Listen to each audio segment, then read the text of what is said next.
पालक बंधू भगिनी आणि विद्यार्थी बालमित्रांनो, सानेगुरुजी कथामालेमध्ये आज रात्र पहिली सावित्री व्रत. सानेगुरुजींच्या या पुस्तकामधील एकूण 42 रात्रींमधील आजची पहिली रात्र सावित्री व्रत. सावित्री व्रत जवळ येऊ लागलं की आई गंभीर असायची. जेमतेम 8-9 वर्षांचा मी असे. सावित्री व्रताचा आरंभ होणार होता. आई हिवतापाने आजारी होती. हिवताप आईची पाठ सोडत नव्हता. या व्रतामध्ये वडाच्या झाडाला सलग 3 दिवस 108 फेऱ्या घालायच्या असायच्या. आईने मला श्याम अशी हाक मारली. मी आईकडे गेलो आणि म्हणालो, काय ग आई, काय होतंय का? पाय चेपून देऊ का? आई म्हणाली, कसले रे मेले पाय चेपतोय? तू सुद्धा कंटाळून जात असशील. पण मी तरी काय करू श्याम? आई अशी करून आवाजात म्हणाली.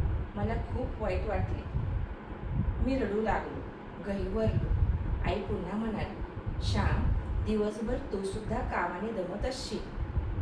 पण आज मी तुला सलग 3 दिवसासाठी एक काम करायला सांगणार आहे. करशील ना बाळा? श्याम म्हणाला, आई मी कधीतरी तुला नाही म्हणतो का ग? आईनं दीन आवाजात म्हटलं, हो रे बाळा, तू मला कधीच नाही म्हणत नाहीस. उद्यापासून सावित्री व्रताला आरंभ होणार आहे. तर मला 108 प्रदक्षिणा घालणं होणार नाही. मी तुझा हात धरून वडाच्या पारावर येईल. वडाची पूजा करीन. 3 प्रदक्षिणा घाल आणि उरलेल्या प्रदक्षिणा मात्र तुला घालाव्या लागतील हो श्याम. श्याम म्हणाला, आई मी घातलेल्या फेऱ्या कशा चालतील ग? आई म्हणाली, का नाही चालणार? तू तर माझ्या पोटचा गोळा आहेस. तू आणि मी काय वेगळे आहोत का? अरे देवाला डोळे आहेत. देवाला समजतं. देवाला माहिती आहे मी आजारी आहे, मी दुबळी आहे. त्यामुळे देव घेईल चालून. घालशील ना बाळा? अगं आई, बायका मला हसतील. मुलं मला बायकोबाई म्हणून चिडवतील. माझी शाळा बुडेल तर गुरुजी मला रागवतील, मारतील. अशा अनेक सबबी मी सांगू लागलो. आईने करून आवाजात म्हटलं, अरे आईचं काम करायला कसली आली तुला लाज? देवाचं काम करायला लाजू नये. पाप करताना लाजावं. चुलीच्या पाठीमागं पडलेला खोबऱ्याचा तुकडा तू खाल्लास ना श्याम?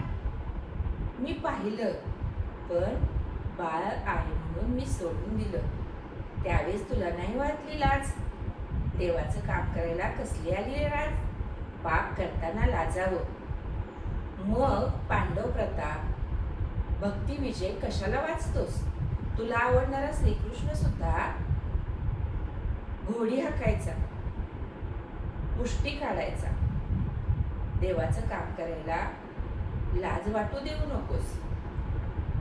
तुला जायचं नसेल तर जाऊ नकोस हो. मी जाईन, पडेल, मरेल, देवाघरी जाईन, सुटेल तर एकदाची. पण श्याम कुणासाठी जगते रे? तुमच्यासाठीच ना. असं म्हणून आईनं डोळ्याला पदर लावला. ते आईचे करुण शब्द माझ्या मनाला खूप खोलवर गेले आणि माझं हृदय हेलावलं, पाझरलं, पावन झालं. किती महान शब्द होते ते. आता या शब्दांची या काळात खूप गरज आहे. मी आईला सांगितलं, आई जाईन हो मी. कोणी मला हसलं, चिडवलं तरी मला त्याची लाज वाटणार नाही. भक्त पुंडलिकाने सुद्धा आई वडिलांची सेवा करून नाव कमावलं, मोठा झाला.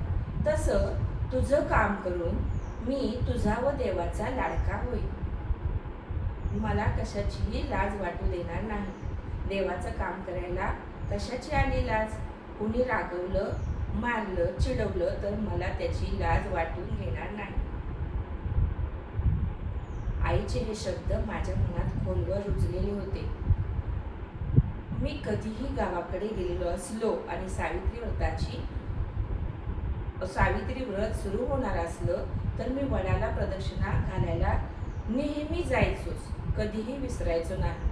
आईचं हे वाक्य, पाप करायला लाजावं, देवाचं कार्य करायला लाजायचं नाही, चांगलं काम करायला लाजायचं नाही, देशाची सेवा करताना, देशाचं काम करताना आपल्याला लाज वाटू द्यायची नाही, ही वाक्य मी मनात बिंबवून ठेवली. या कथेतून आपण काय शिकलो?